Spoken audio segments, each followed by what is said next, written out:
What's going on, football fans? This is the RPO College Football Podcast. I'm your humble host, Jerome Jones, with another Friday edition with you guys. We got my man Ray Roberts here. How you doing, Ray? I'm good, Jerome. How are you? I'm doing well, man. Doing well. We got some interesting news to talk about with some college football. But before we start, man, I'm just glad to see you guys and be here. Happy to be here with you guys, and I hope everybody's being safe and doing well. We love getting on this, so every time we get on it, it's a special time for each one of you, got each one of us. So just wanted to say that, but we got a lot to talk about because it is championship weekend. Championship weekend, but to say the least, there's a lot of canceled games. So literally, right, that's going to be the first thing we're going to talk about. We're going to talk about these canceled games. Then we're going to do some reviewing of last week, and then we're going to talk about the games that are actually still playing, who we think is going to win. But let's get right into this rundown because there is a bunch of canceled games, and I'm just going to run them all down. So the game that was supposed to go on yesterday. So if you guys are watching live, we are on our Friday. We're on Friday instead of our normal Wednesdays. So the Thursday night game versus Louisiana Monroe versus Troy that got canceled.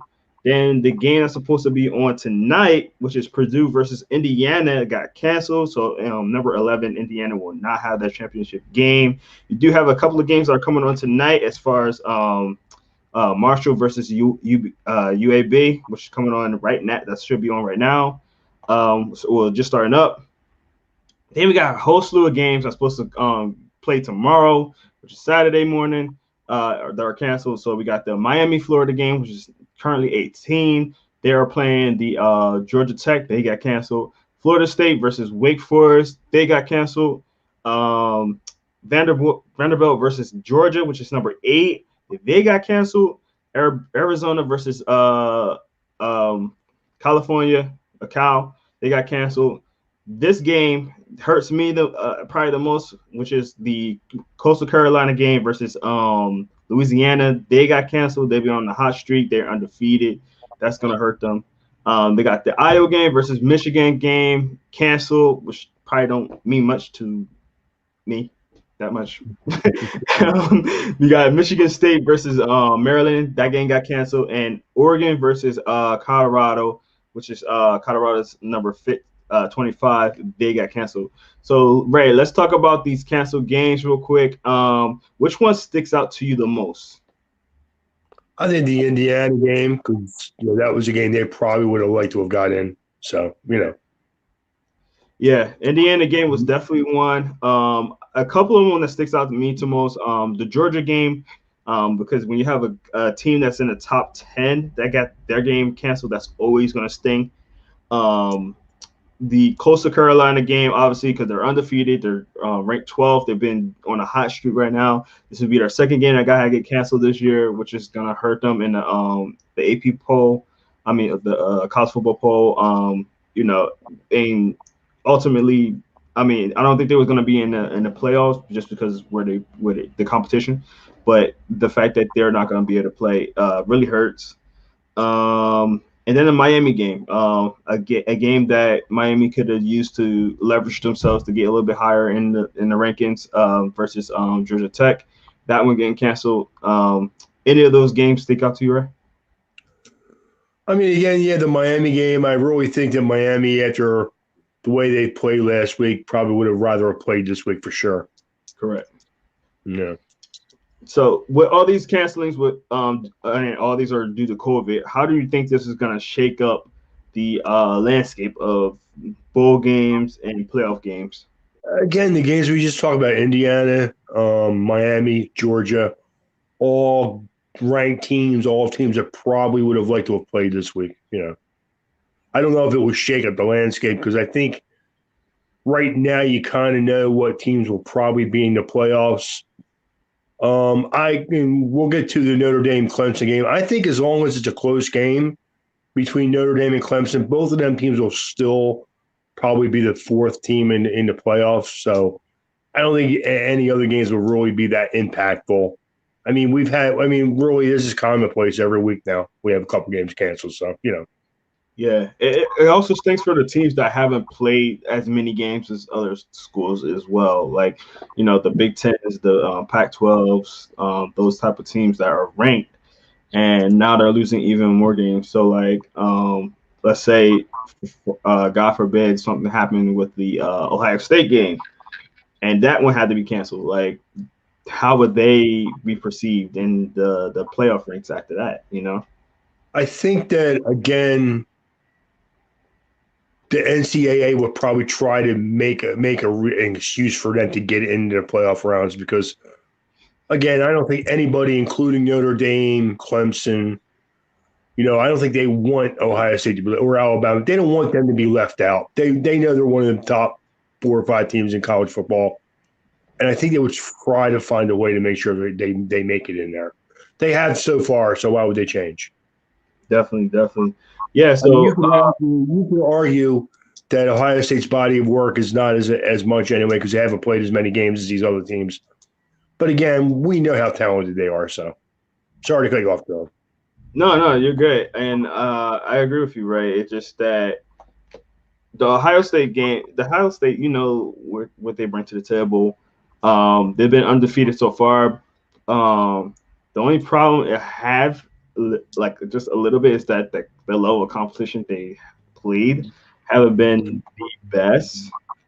So that I think that would have had to tie into it. Like if they played like a game or two with really good teams and uh, blow them out, that makes more sense. But like they haven't played anybody. I think they played Indiana once, and that was the only ranked team. So and they won in good fashion. Don't get me wrong, but it's just that like at least if they would have had at least one more, and then they had the same amount of canceled games, then I'd be like, all right, put them in no matter what. It doesn't matter. But the fact that they haven't makes it tough for me.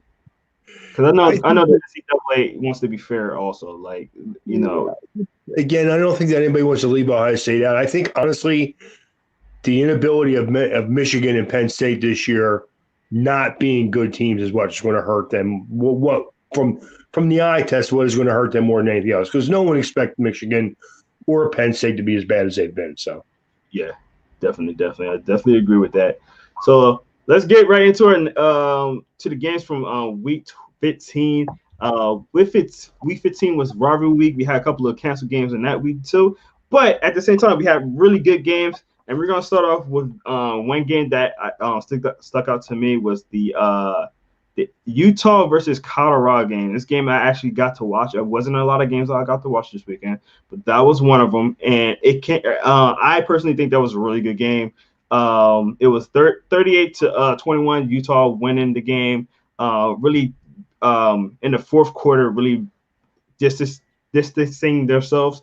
But I like what I've seen from their defense and their defensive play. Offense has some good plays with that. Ray, what do you think about that game? yeah, I think Utah actually played better than I thought they were going to play in that game. I think I had picked Colorado to win that game actually, and Both did, yeah. they didn't. Well, I mean, we didn't know that Sam Neuer, the quarterback for Colorado, was going to go out there and complete less than 50% of his passes. He's been better than that this year. But again, Utah's defense played pretty well, and their quarterback had a nice game. Yeah. Bentley going 20 for 32, 242 touchdowns, another 11 rushes for 30 some yards. Not like a nice, competitive, like a nice, efficient game. Ty Jordan had 17 rushes for 147 yards. So he stood out probably above everybody else in the game. But I mean, I didn't get to watch. I watched some of the game, but anybody who doesn't know, Brendan Rice, the wide receiver, Jerry Rice's son, actually plays for Colorado. Only had one reception for 61 yards and a touchdown, and had a kick return for a punt return for 81 yards and a touchdown. So he's a nice prospect to look at maybe, next year down the road. I mean, again, 6'3", 215. And if he is half the work ethic of his father, he looks like he's a nice prospect going down the road. So, that kid is fast. I was not Yeah. expecting that for from a. So Jerry Rice wasn't ever known for speed. So like you think, oh, that's his son. He's gonna be more of a possession guy. Catching the ball. No, this kid got speed. He is fast, and you seen that on the kick return touchdown that he got, and then the I believe it was a screen pass It that he was a got. whole screen and he took it 61 yards to the house. I mean, again, he looks like he definitely has potential, like upside, and he's a true Yeah. freshman. Mm-hmm. So yeah, so right off the back, that he's definitely stood out to you in the game. I was definitely exciting to see him get those two touchdowns. They didn't get much work. He only got 4 targets in the game as a receiver. Again, you're talking about a true freshman working Yeah, his way into the starting lineup. So down the road, I mean, next year, the year after, if he stays, at least 3 years, he looks like a guy that you absolutely should watch. Again, he looks faster than his father, yeah, which, again, Jerry Rice was not the fastest guy. What correct. he was so good at route running, and his explosion out of the route running, it was what really went separated Jerry Rice. Oh yeah, And the guy, you don't think, he wasn't that fast, but you never see anybody catch him from behind, which was a surprising thing about him, dude. yeah. So The acceleration. I mean, it's the acceleration, the ability to make people miss once you get the ball in your hands. That's exceptional from Jerry Rice. And For his sure. son looked like he had some of that on that punt return. He juked one guy and then he was gone. Yeah, he was. Yeah, and a lot of those punt returns, like it was all speed. Like it wasn't cut here, cut there. It was Yeah, strictly speed and vision. Like yeah. it looked Basically, good. he juked one guy and then no one touched him again. Exactly. Yeah, So wasn't a lot of dancing back there, but it was good to see him. Big ups to him. Somebody that everybody will definitely keep an eye on, especially now that everybody knows that's Jerry Rice's son. He'll definitely yeah. so everybody will definitely keep an eye on him. I didn't even realize Lavicia Chenault's brother played for them too. He does, and he's a nice little prospect too. He had a nice little game. Yeah, I was actually thinking about highlighting him. I just picked Brendan Rice because for one thing, thank God his dad wasn't dumb enough to name him after himself. That is the worst thing you could yeah, ever do to someone. You're a Hall of Fame player. Don't give him your name, man, because then everybody expects him to be a Hall of Famer. You know what I mean? Like, yeah. again, but this kid definitely has some talent, without a Right. doubt. So, Yeah, he definitely had talent for that is definitely for sure. All right, let's get to our next game. We have Rutgers versus Maryland. Rutgers beat Maryland 27-24. So shout out to Juan for that one. That's his honor mater. So how you think about the Rutgers, man? They're playing a lot better than they have been the last couple of years, and there's one big component about that. But I'll let you speak about that, Ray. well, I think that everybody's expecting Graciano to bring him back to at least respectability. Mm-hmm. What I don't know, and maybe you could answer, why didn't Tagovailoa play in this game? Or Maryland? I believe he was injured, if I'm not Okay. mistaken. Because if you look, they used two different quarterbacks, Yeah, and Eric Najardis actually played okay. And yeah, I don't know why for some reason, they took him out of the game, yeah, and then Cavs. Lance Legentry threw two picks, so that didn't help them out. So No, yeah. Yeah, I think there was like both quarterbacks didn't have that much experience, so I believe they was trying to rotate both of them in there. It did not work well. But Rutgers was there was balance. There was a pretty balanced team. Their passing was in the best. They only had 148 yards passing. mhm. Um, Sisowski only had 100 yards passing, 14 out of 21, which isn't a bad percentage, but you could tell it wasn't a lot of down the field plays. It was a lot of dump balls. That he does have one touchdown, no picks. Um, but yeah, it was interesting game. I do like to see Rutgers defense playing a lot better, holding off Maryland's offense, which was booming in the beginning of the year. I mean, obviously, Tua's brother wasn't playing Yeah, in this game. which probably was a big factor. But Rutgers is looking like a team that they might be on the upcoming next year. Out of him, you had their running back Isaiah Pacheco. Actually, I only had 18 rushes, but averaged a little over 4 yards a carry.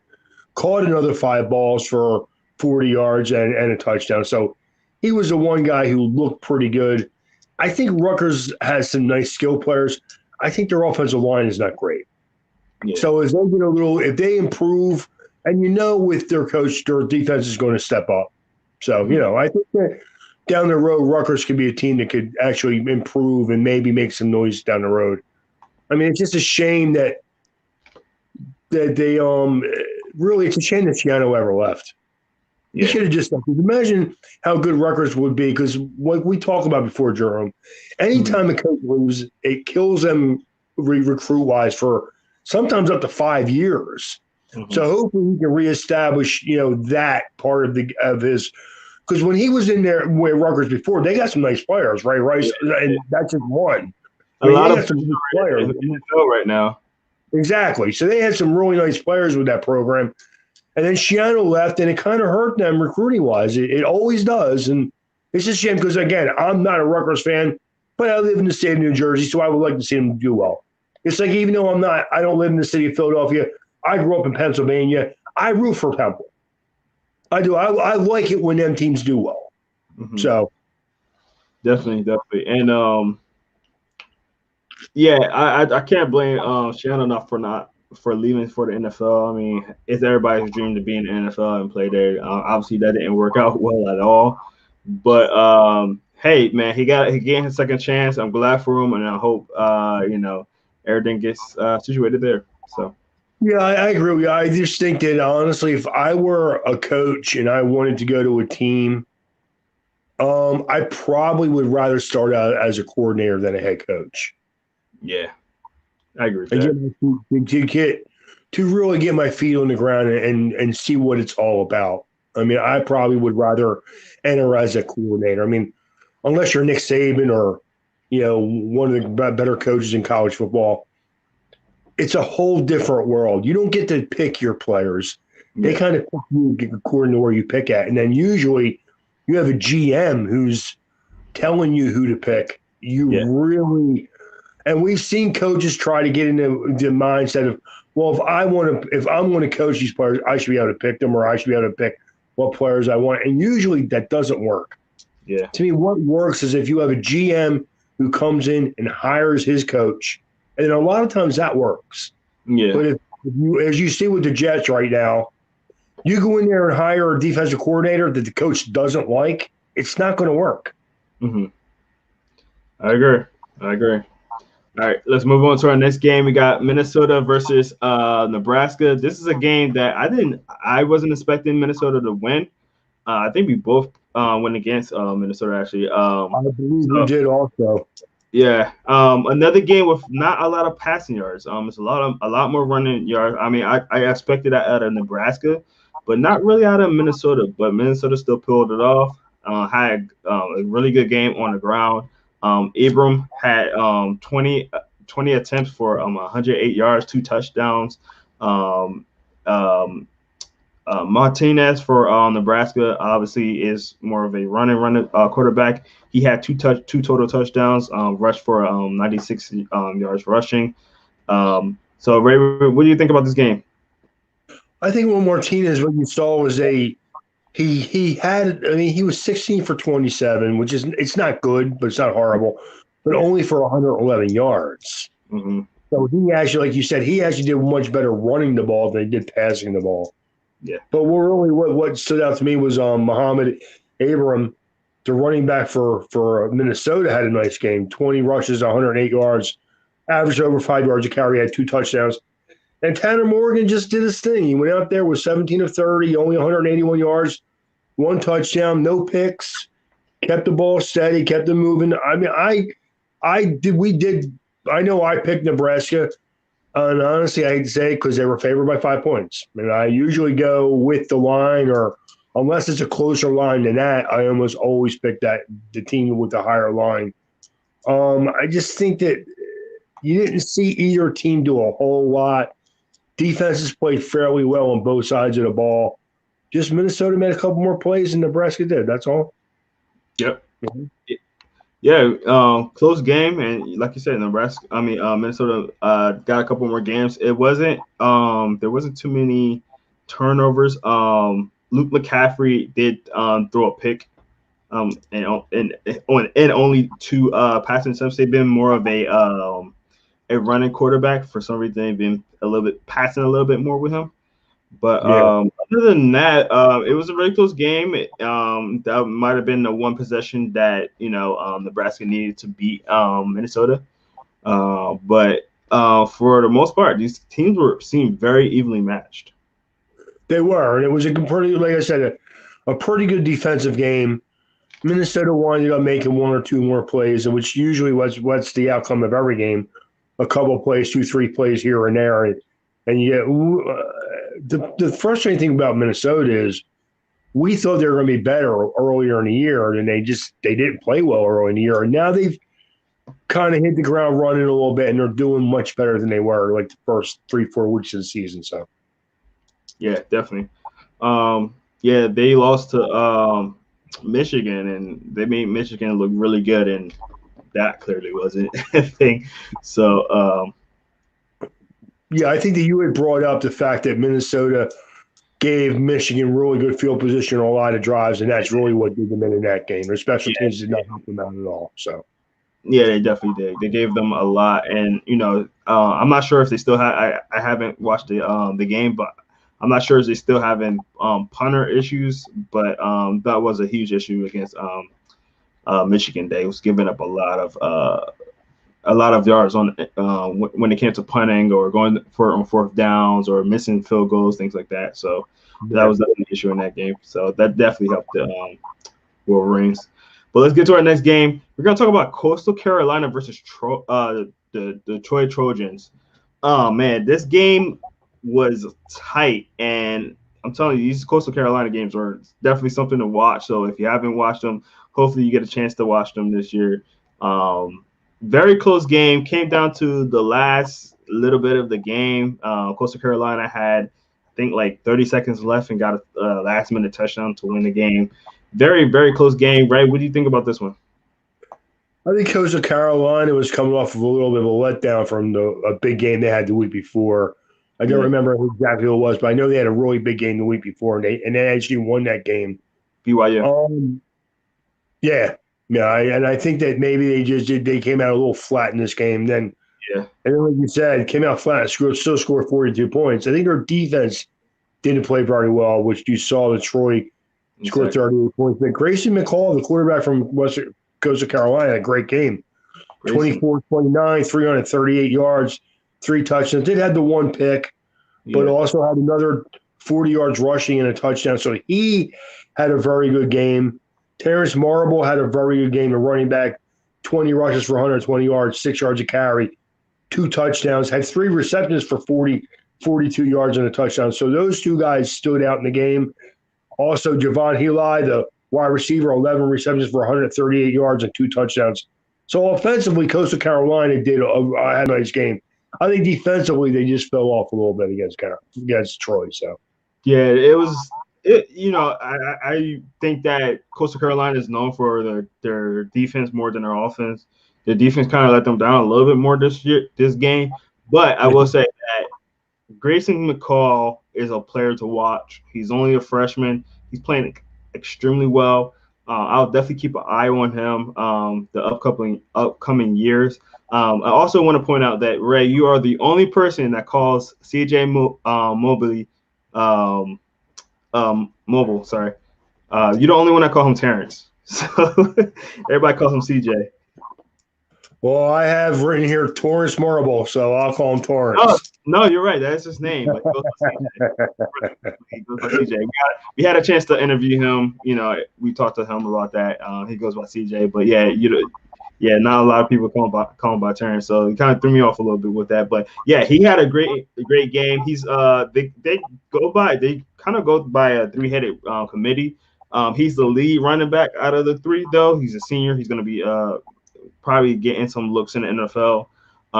But yeah, he's their bell cow. He's their number one guy, and they really showed it in this game. They allowed him to have most of the carries. He had 20 attempts this game, which again they usually have it more split, and he's usually the one that's better than the other guys. In that aspect, no offense to White and Jones, they were really good running backs too. But I was more surprised to see that they allow him to get most of the carries this game. I think that he's the better of the pass catchers out of the guys too, and that's probably why he got a little more carries in this game because they need to open up a little bit because Troy was scoring a lot of points against him in this game. So yeah, that's true. That's definitely true. But yeah, that was definitely a good game. And let's get to our next game. We got Houston versus Memphis. Another tight game, one touch. Sorry, a field goal game. 30 to 27. Memphis winning. Going to 7-3 right now. What do you think about this one, Ray? I think Memphis again was just like a little bit of a sloppy game. Yeah. Some turnovers. Clayton Tune for Houston was 30 for 49, 270, 2 touchdowns. Actually had 3 total touchdowns. Threw a bad pick though, that really kind of hurt him at the end of the game. But Kyle Porter, the running back, had 15 rushes for 70 yards, but didn't do anything to stand out. The tight end, Christian Trayon, had a nice game, 5 receptions, 84 yards, average over 16 yards of reception. And then after that, there was nothing. They had 3 different receivers that caught touchdowns, but none of them had standout games. It's Houston. They like to throw the ball around a lot, and they did it in this game. But again, Memphis did enough just to hold on and pull it out in the end. I mean, if you look at Memphis's totals, I mean, like Brady White was efficient, 22 of 35, 246, 2 touchdowns, had a pick, but his pick was on a deflected pass. It wasn't really his fault as much. Asia Martin, the running back, didn't do anything. He's their number one back, but he really didn't do anything. They only had 67 yards rushing as a team. Exactly. So again, you just saw it was competitive, but it wasn't a great game to watch, really. So the running game was shut down, so there was a lot of passing. Even with that being said, it was only 246 yards passing. Right. Like you said, very sloppy game. A game that I was actually surprised the numbers were that high, considering how low yardage the offenses got. But you could tell there was some turnovers, some sloppiness, all that in the games that kind of contributed to that. So, and I'm used to seeing Memphis be a better offensive team than they play this weekend. This whole year they haven't been as good, and I know part of it is the last couple of years they've lost a lot of talent. So hopefully they'll come back next year with a little bit more better players, better season. I think it's been a really strange season for everybody. It has, Definitely. And speaking of a strange season, let's talk about this team, because in the beginning of the year, nobody thought they were going to be this bad. They got a win this week that everybody would have been like they wouldn't get. And it's going to be LSU versus the Florida Gators, winning 37-34. LSU pulling out the win. After Florida had 609 offensive yards in this game. Turnovers killed these guys, definitely. But Ray, incredible game. I was like, no way LSU is beating these guys like this, and they did. What do you feel about this one, Ray? I mean, what you saw is Kyle Trask had a good game. Did throw 2 bad picks, but he had a good game. Numbers-wise, he looked good. 474 yards, 2 touchdowns. But again, 2 picks, and he had 2 rushing touchdowns. So offensively, except for 2 interceptions, he had a really nice game. Malik Davis had a decent game running the ball. He only had 7 rushes, but he got 81 yards, average over 11 yards a carry. What you saw was Kadarius Toney is a standout player, wide receiver, a little all-purpose type of guy who does everything for them, returns for them, runs some jet sweeps and everything. He's a very good football player. But you really saw was Florida's defense is the reason why they're not a top 5 team.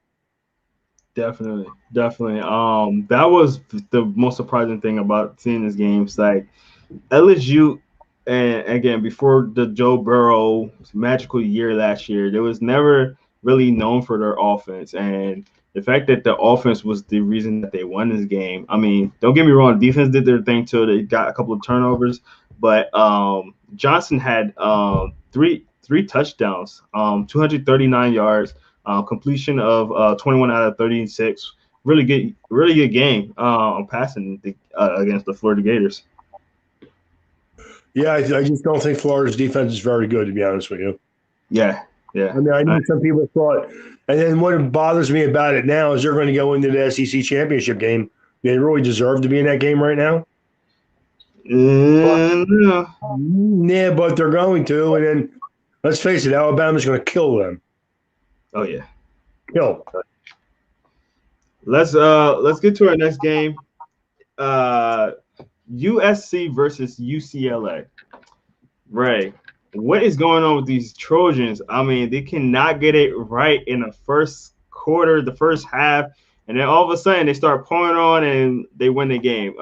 They're 5-0, and I feel like every single one of their games start exactly the same, and they have to do the exact same thing at the end of the game. Your boy Slovis threw two interceptions, did have 5 touchdowns, but a lot of that came in the fourth quarter. What do you think, Ray? I think they're another one. You saw that they have a good offense. Good here. Let me rephrase that. Good offensive skill players don't have a great offensive line, and that's been hurting them most of the year. Yeah. And their defense is just not very good. Let's be honest. It's just not very good. I mean, you saw Jorian Thompson throw for 364 yards, 4 touchdowns, another 50 yards running the ball. He did have the 2 picks, but again, you just saw that when you don't get consistent line play, you're not going to win a lot of games on either side of the ball, and they just don't. Exactly. Anyway. But no, I know all about bad offensive line play. Trust me. But it just man, like they cannot start off hot. Like they started off the first quarter got outscored by touchdown. By the half, they were down 21-10, and then they stormed back after that, only allowing UCLA to have 3 points in the fourth quarter over their 20 points. But like I said earlier, it's just something that they've been going through all year, just that they can't start off strong. I don't know, and it's gonna bite them in the butt eventually. They have been outscored every game in the first half. Every game. Yeah. And they just start out slow for whatever reason. They just do. I mean, you hate to say, well, it's the coaching, but usually when you start out slow every game, it's that your coaching is not doing you any justice. I mean, I hate to say it, but it is what it is. Yeah, it really. You're glad they have Slovis because again, they're not blocking great for him, but they do. I mean, they have good skill players. Tyler Vaughn's had 8 receptions for 128 yards. Drake Landon had 5 receptions for 97 yards, 2 touchdowns. Amon St. Brown, who's probably the best receiver on the team, only had 72 yards, but he had 2 touchdowns. Offensively, they're a good team, skill-wise, but they don't block up front very well. So, definitely. Well, we'll see if they can be better this week. I don't know. Let's see. Well, let's get to our Ray. What is going on for your Cardinals? The Stanford Cardinals versus the Oregon State Beavers, winning 27-24. I feel like every time I root against them, they play better. So I think I'm gonna do them a favor and not root with them. But Ray, what do you think about this game? I think I've said before, I like Davis Mills, their quarterback. He's the kind of guy that and I hate the term clean pocket, but if this kid has a clean pocket, he's a good player. I mean, you can say that about any good quarterback, but I mean, again, I like Davis Mills. I think he has a lot of upside, especially as an NFL prospect. Austin Jones had a nice game. The running back averaged 20 22 carries, 126 yards, average for over 5 yards a carry. I hate this name, Rahiko. I'm pretty sure that's how it's spelled, or that's how it's pronounced. 6 receptions, 100 yards, average over 16 yards of reception. Tight end Tucker Fisk had a receiving touchdown. Their offense is not great, but it's okay. They have enough good players on offense where they can score some points. Oregon State's not really that great of a team, but Stanford played down to them, and they have played down to everybody all year, so not surprising. Definitely. Oregon State been a little bit of disappointment this year. But let's talk about Jones. He been I like him. I like his running style. He just been running really hard, and he been carrying this offense. I mean, he didn't get a touchdown this game, but he's moving those chains, 22 out of 100, 22 for 126. Definitely will help a team win, and they relying on their running game, and it's looking good. Yeah, and the play action game is playing really well for them. So I'm just not gonna vote for them every week. So they does. You can start winning. 22 of 30, 292. Only had one passing touchdown, but he had 2 rushing touchdowns. So he's a good athletic kid. Yeah, had a solid game. I mean, again, we keep thinking Stanford's going to play better, and they didn't play great in this game. They played a team that they're a little better than, so. Definitely. Yeah, I agree, Brad. I definitely agree. So let's get to the next one, which is Arizona versus Arizona State. Obviously, this is a rivalry game. Can't find it right here. But Ray, what do you think about the game? Didn't look like a rivalry game, 70-7.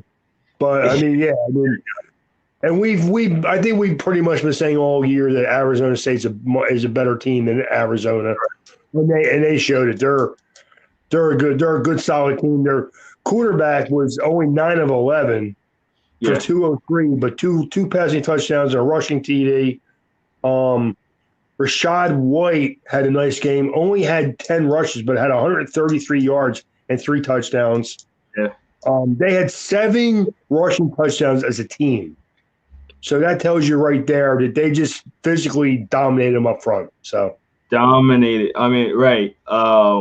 We were if you was watching us last week, we had our broadcast was on Friday last week as well, and me and you were talking, and I believe the game was at 14-0, and right as we said that, it turned from 14-0 to 21-0. By the time we got off of our podcast, it was I think it was like 30 to nothing at one point. It was really bad. Like I was why we were talking, like you said, because both weeks, last week you were a little bit not feeling well, and this week I had at my job I'm responsible for snow removal and stuff, and I had a rough time. It took me almost 3 hours to get home that night, to be honest with you. But like you said, as we were talking, the score kept changing, and every time it was Arizona State scoring another touchdown. It was almost like a jukebox, boom, or a pinball, boom, boom, 7 points, 7 points. It was crazy. And then when I actually watched a little bit of the game. It was like 60-something to 7. And I'm like, why don't they just pack it up and go home, man? Like, Arizona came into the game with 3 different quarterbacks at the helm. That's how bad they were. None of their quarterbacks got over 100 yards. They were. Okay. Yeah. They were 26 of 46, which completion percentage is not horrible, but not good. But only 213 yards and 3 picks. Yeah. I mean, no one on the team. They only had 137 yards rushing, which if it was one guy or 2 guys, but it was like 3 to 4 different guys, and they only had 100. So no one really did anything. John Wright had a decent game receiving, 8 for 87 yards. I mean, for 85 yards. So, but, I mean, honestly, they had to throw the ball, and they couldn't. So, Yeah, it was a complete spanking. I'm actually surprised they didn't get 100 yards. They started slowing it down a little bit in the fourth quarter because every other quarter they had 21 points. They only had 7 points in the fourth quarter, but they had 21 points in every other quarter. So I thought they was about to run up the game, and that was going to be one of those games where It's going to have to be bad. Let's briefly talk about the Auburn game real quick. Auburn beating Mississippi State 24-10. Um, the one thing that jumped off to me in this game, 19 rushing yards from Mississippi State. Right? What you guys say about that one? 19 yards. You just said it. Only 19 yards rushing. A couple guys didn't have positive yards. They ran for minus yards per carry. So, Yeah. We know that Mississippi State wants to throw the ball, but when your quarterback is, 30 for 51 looks good. But what's that like? 6 yards of reception, 7 yards of reception. I mean, it's just not good. 200. If you have over 50 attempts, you have to have well over 200 yards passing. He only had 221 yards passing. Yeah, I mean, like you're talking about, again, like 6, 7 yards of reception. I mean, that's just not going to get it done. And Mississippi State's defense is not horrible, but Auburn's defense is not horrible. I mean, yeah. But Bo Nix didn't really have a good game. 15 of 32 was okay. It's not nothing special. Yeah. I mean, you didn't even complete 50% of your passes and you still won the game. So, I mean, what does that tell you? And Seth Williams, they're a really good wide receiver, caught 3 passes for 57 yards, which is fine, and he touchdown. But Katavius Bigsby, I think we've been talking about him, and I think TJ was really high on him too at one point. He had 192 yards on 26 carries, so he averaged 7 yards a carry. It was like Auburn got ahead and they just ran the ball, and that was the game plan. For sure, yeah, they definitely ran the ball, and hey, that Mississippi State, man, ever since that one game they had, I think it was against LSU. They have the first game of the year. Yeah. And since then they've regressed a lot. Yeah. 19 rushing yards, man. When I seen that, I was like, we gotta at least touch up on this game. Like, it wasn't a fun game to watch. It was not a fun game to watch. I really didn't watch much of it anyway. I like most of these games. I can't watch all of them. So what I do is I go back and they give you like a 15-minute recap of most of them. So that's how I kind of try to get a feel for what happened in the game. And every time you saw Auburn running the ball, they were just controlling the ball. For sure. All right, let's talk about our next game, because this game, if you guys watched our last podcast, I 100% called this game exactly how it turned out. UNC versus Miami. Ray, what was the one thing I said that is going to have this team win?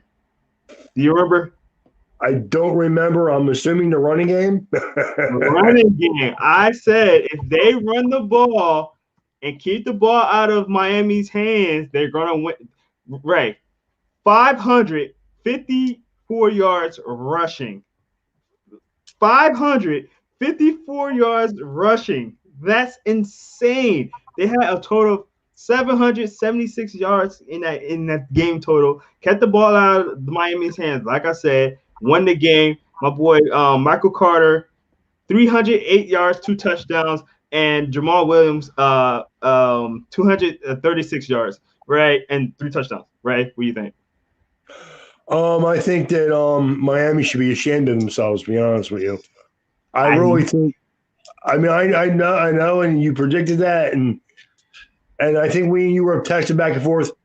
Miami is just not a good defensive team, and honestly, I expect them to be better than that. I did, and I don't understand because I like Sam Howell, the quarterback from UNC. He's a good player, but you have shown if you can stop them from establishing a running game, you can get to him and make him turn the ball over. Yeah, and they did none of that. It was like right off the bat. And like you said, 554 yards, not of offense, rushing. That's embarrassing, is what it is. Rushing the ball, right? Yes. They got everybody involved. I mean, they used. Oh no, they didn't get everybody involved. There was only 2 people, but still, Carter and Williams are a good 1-2 punch at running back. These guys been playing lights out as running backs, and like I said, Ray, I called this. I was just like, man, if they really if they run the ball, they can get the ball out of Miami's hands and they can win this game. And I predicted how this game was gonna go, but I did not predict 554 yards rushing. That I is mean, insane. if you look at Sam Howell, he was 14 of 19, which is very efficient. So really, Yeah. they just threw the ball when Miami come up and had everybody near the line of scrimmage. So they just threw the ball just enough to like, okay, if you want to come up here and play 8 guys to the line of scrimmage, I can throw the ball, or I can just wait till you back out again and just hand it off. You're averaging a first down every time you run the ball. Why would Hmm. you not just run it? I mean, That's what they did. I mean, again, I mean, UNC has showed North Carolina is a good football team. Yeah. Mac Brown is a very good football coach, and offensively, they're a very good team. I Yeah. don't think the defense is that good, but they're offensively. If you can't stop them from running the ball, they're going to beat you, and that's all there is to it. I agree. I agree. And Sam Howell is a really good quarterback. I mean, He don't get is. me wrong. Like and like I was saying, Ray, they've been going through a lot of identity thing with their offense, I believe, because they don't know. Like one week they want to pass, want to be a passing team. One week they want to be a running team. And I get it because they got two really good running backs and one really good quarterback. And I just think that, especially when the weather starts getting colder and things like that, they're gonna have to start running the ball, and it I shows you like, mean, the crazy thing is you don't even talk about Diami Brown, the wide receiver who averaged 16 yards of reception. I mean, I'm sorry, 41 yards. He had four receptions for 167 yards, which means he averaged 41 yards of reception. that's I crazy. mean, that's crazy. I mean, like again, they threw the ball just enough to say, yeah, well, if you don't want us to run down your throat or gash you for yardage, yeah, we can throw the ball if we really want to, but we really don't have to. Yeah, And the thing I don't get is Notre Dame, when they played North Carolina, kind of showed you Sam Howell's not as good if you don't let them run the ball. definitely, definitely. All right, Ray, let's get to our next game. This one was a It sleeper lad. was. And I don't mean in a good way. I mean in a tired, like this game's still playing kind of way. Navy versus Army. This game is usually a game that we all like to watch every year, right? It wasn't in the link this year. I think I said that in our last podcast. It wasn't in the link. It was actually in uh, uh, North Jersey. But 0-15. Army just started scoring in the fourth quarter. It was literally 3-0 for most of the game. A total between two teams, a total of 37 passing yards.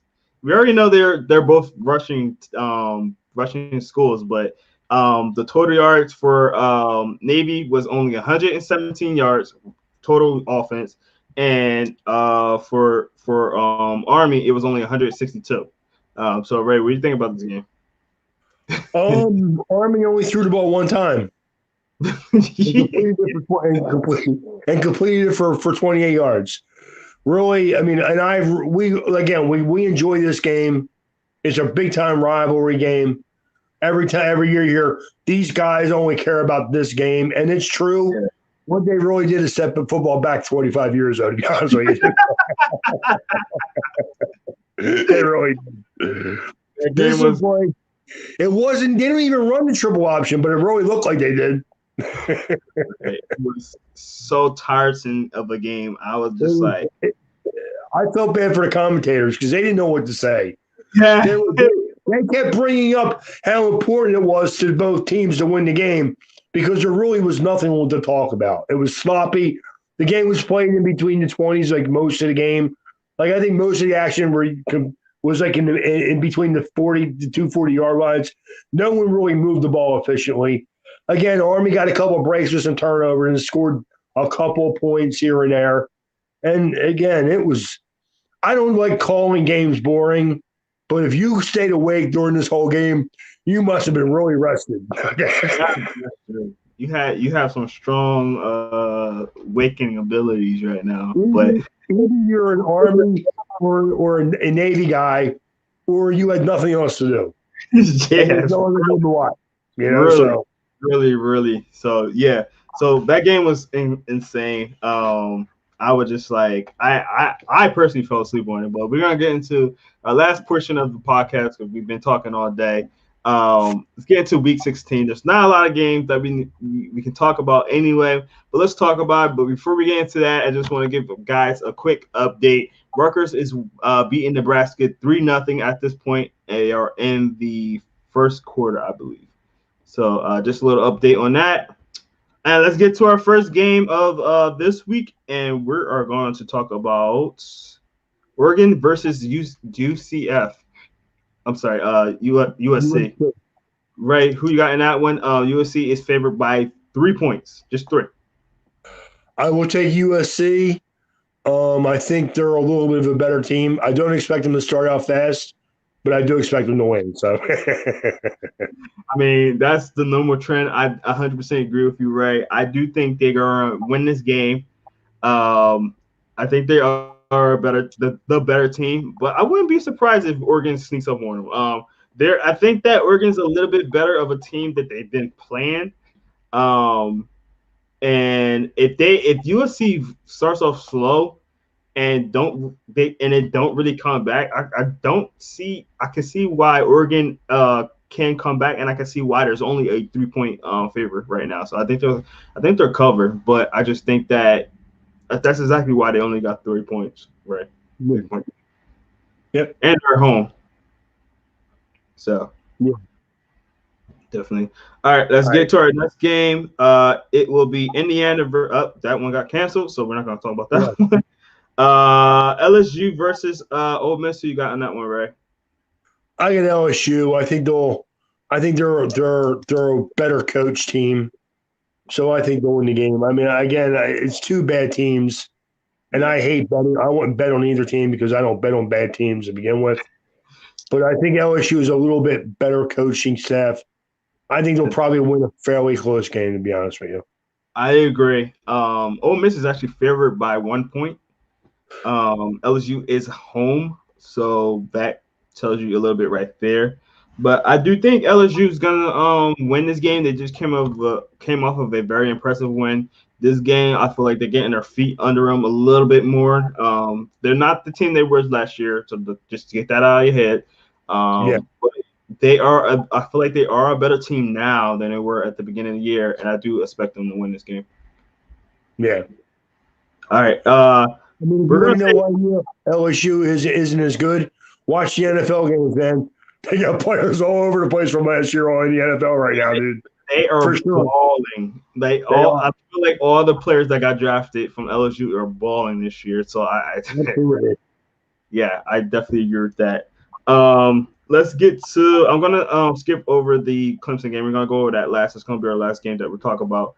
But I'm going slow through these because I know a lot of these games are canceled. But let's get to UCLA versus Stanford. Who you got in that one, Ray? I'm blown away by the line. Do you have a 6.5 point line for UCLA too? So, yep. I hate to go. I'm gonna have to pick you at UCLA then. I mean, I don't understand why they're favorites by so much against a Stanford team that's coming off a decent win. I mean, but Yeah. a 6.5 point line. I mean, I got to go with them to win the game. Yeah, this is a game that I don't want to go either way because if I go Stanford, they're probably gonna lose. It's been going on for like a year and a half now. Okay. But then I don't want to go for UCLA because I'm not your Kelly guy. But I'm gonna go UCLA just because of the jinx I've been giving Stanford. So hopefully Stanford wins this game. I think they honestly I really do think Stanford's gonna win, but I'm gonna go with UCLA because of the line and my jinx. So we're gonna go with Yeah, that. Great standards, right? exactly. All right, let's get to our next game. We're gonna go Alabama versus Florida. Alabama is only favored by 17 points. Um, do we even have to ask who's going to win this game, Roy, dude? Not I really. mean, All right, Alabama is going to steam on these guys, man. I say Willie Okay. Kelly. They will cover. Absolutely. Yeah. That game has 40-10 written all over it, to be honest with you. It really And does. that's even after Alabama calls off the dogs in the middle of the fourth quarter. This is a big Najee Harris type of game. You see what UNC did to them last game. It is.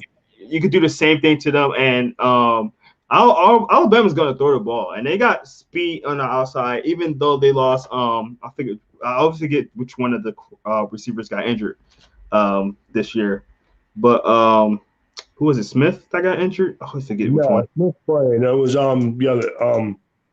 the other kid, number 17. I forget it. For some reason his mind escaping me. His name's escaping me. Waddle. Yeah. Waddle's hurt. Yeah. So it's all right. You're going to be a second round pick now. He's going to look good in a Dolphins uniform next year. It's all good. But yeah, he's definitely gonna still get drafted. And he's gonna be a really good player. But yeah, Alabama's gonna be slinging the ball. I don't think they're gonna be just running the ball the entire game. So, but Najee Harris. What's going to happen is they're going to get a nice lead. Middle of the third quarter, they're going to start running Najee Harris. He's going to steamroll them guys. So it's all good. All right. Well, there's not a lot of games, so we had to talk about something. So exactly. Let's go to the next game. We got Arizona, Oregon State. I have on my sheet here.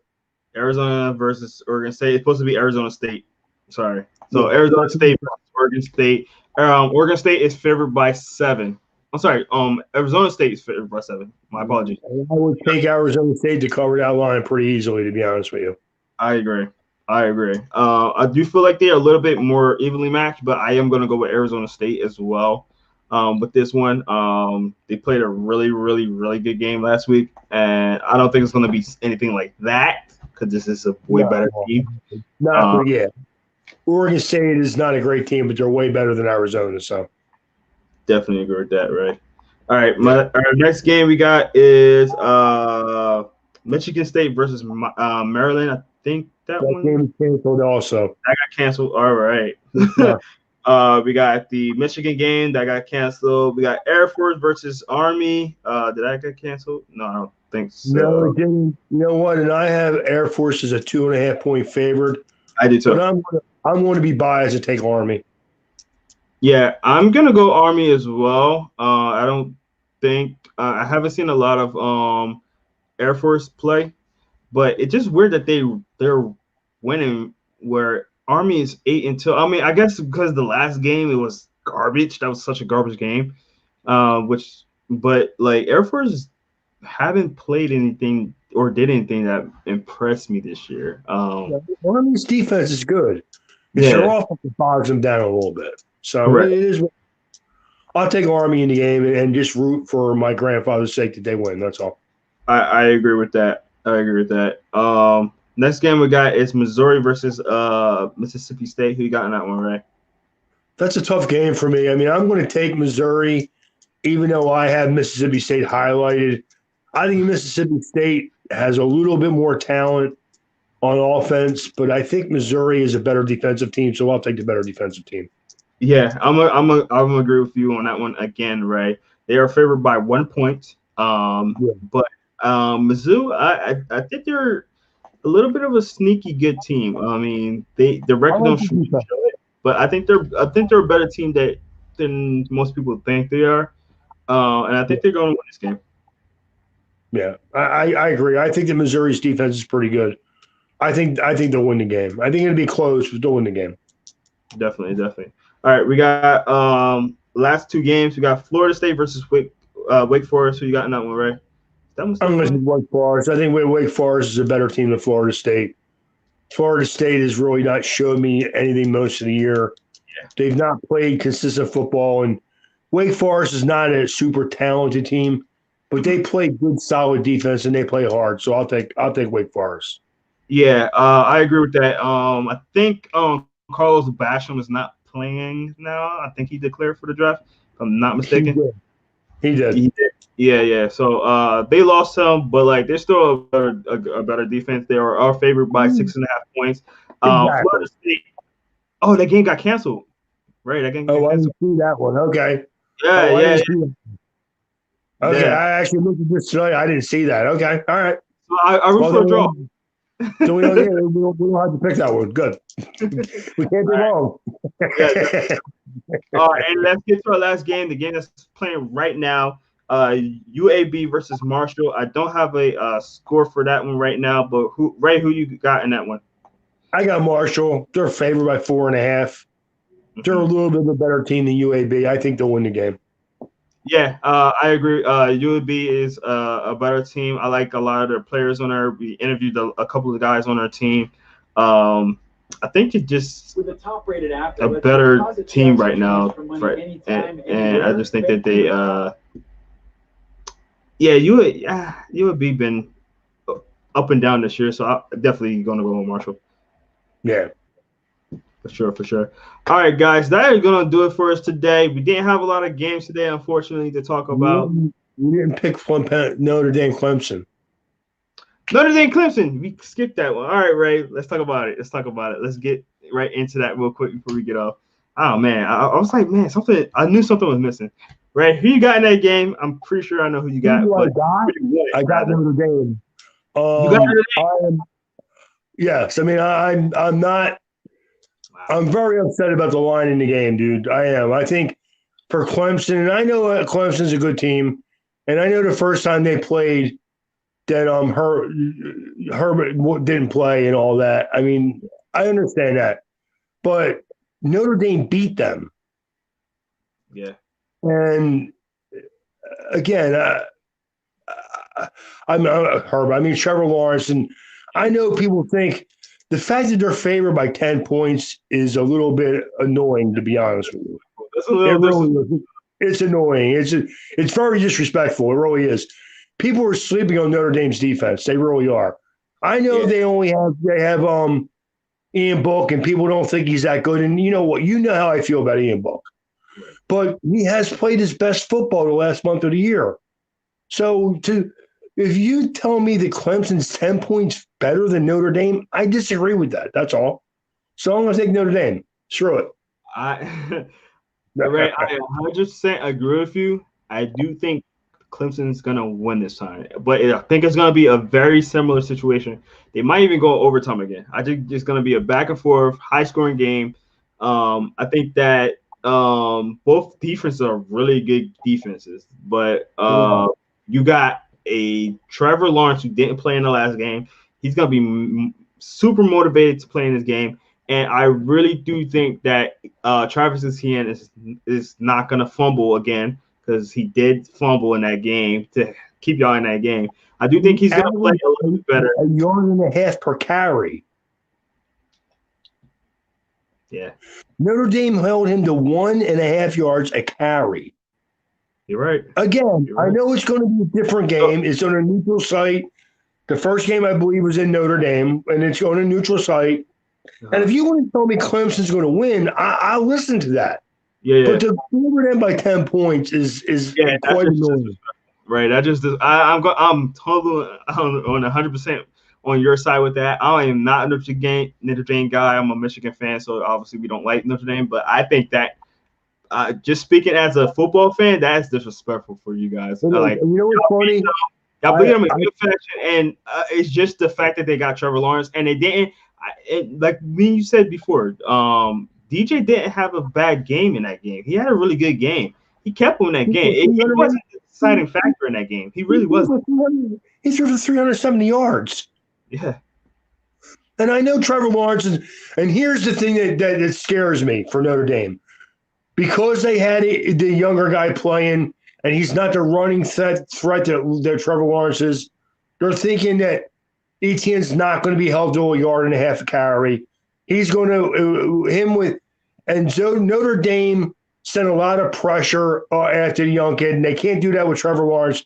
Mm-hmm. They're having a hard time if they try to play man like they did again in that game. Lawrence is going to just wait and see where they go, and then if they turn their backs to Trevor Lawrence, he's going to really hurt. He could really hurt them in the running game, and I don't disagree with that. But I think Notre Dame defense is good, and I think they'll have a little bit of a difference or different twist here and there to help out their defense. And again, I'm going to say I think Notre Dame can win the game, and I'm going to root for them obviously to win the game. But I mean, I know Clem, and I know Trevor Lawrence is a great player. I do. I Yeah. just think that 10 points is crazy. And I think that I don't know. I just think that Clemson, that people are just sleeping because we know Notre Dame is the one team that either people hate them or Mhm. they love them. And there's a lot of hate, man. I guess people really hate Catholics, don't they? And it's funny, man. You laugh about it, and it's like if I was raised Catholic. Am I a super religious person? I am not. I have my faith in God, but it's my faith in God, and I don't preach to anybody about it. I'm not a a I'm not a huge Catholic. I don't preach to anybody about anything except football. But so I do. But the hate that I hear from Notre Dame or against Notre Dame and against Catholic people is almost borderlines on racism, to be honest with you, dude. And it really annoys me.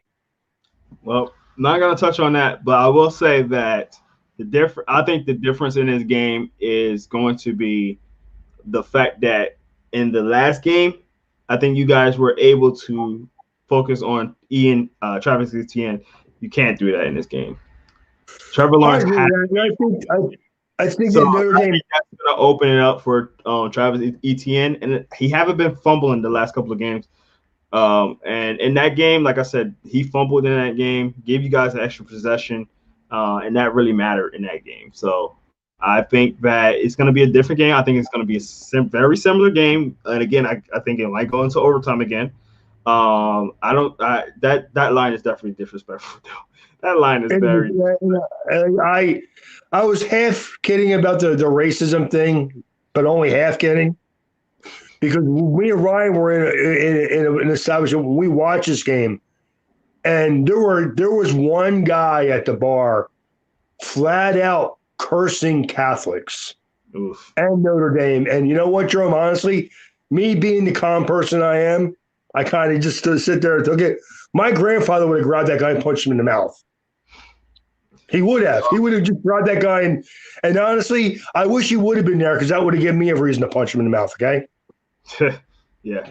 Well, man, listen, guys, please don't disrespect anybody. We're definitely an organization that don't do that. So please, anybody out there, don't do that. It's a game. It's a game, Yeah. guys. My grandmother used to, yes, my grandmother used to always tell me, don't ever get into arguments with people about politics or religion. Correct. Please keep it to that focus, man. I don't criticize anybody's religion. I don't. You believe what you believe. I believe what I believe, and we'll leave it at that. To criticize anybody's religion that openly is just ignorant, and I'm going to leave it at that. Okay. Definitely. Well, that's gonna do it for us today, guys. Again, check us out again next Wednesday. We should be back on schedule. If you don't see us on Wednesday, expect us to be on Friday again. But we are gonna try to be back on our regular schedule unless we have some kind of snowstorm or for some reason have a huge headache. So not calling for any storm and snow at all until maybe they're saying, they're saying we may get a little bit of snowstorm on Christmas Day. I'm okay with that. I'm not okay with it because I got to clean up snow on Christmas Day. Oh yeah. But the rest of the week is going to be like mid 40s, so we should be okay. I mean, I'm usually good. The good thing about me is I don't jinx myself, but I don't get sick too much, so I'm good there. Let's not have Ray working on Christmas Day. But guys, thank you guys so much. Next week will be our Christmas edition aftermath podcast. So please check us out again on Wednesday. Guys, please check us out on all our social media. I'm going to put that on here right now. Follow us on our YouTube channel where we have a lot of good videos, gaming. We got player interviews on there. So definitely check that out. Search Inside the Hatches on YouTube. Excuse me. Also, check us out on Spotify where you listen to all our audio, where we have a lot of these players that we're interviewing and things like that. Also, please check out our website where you can find everything on there. So thank you guys so much. We like to thank everybody to be on here, and we'll see you again next week. Have a good one.